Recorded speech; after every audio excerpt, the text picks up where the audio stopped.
വിശാലതയിൽ കേരളം ഇന്നൊരു പേരല്ല, നാനാത്വത്തിലെ ഏകതയായി ഭാവിയിലേക്കു പറന്നുയരുന്നൊരു നേര്.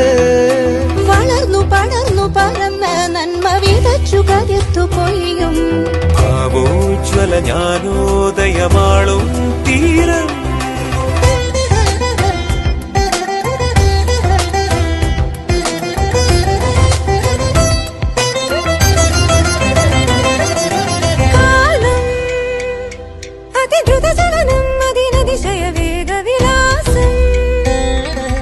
അതിനോടൊത്തൊഴുകും മമനാടിൻ ഗതികൾ ആശാ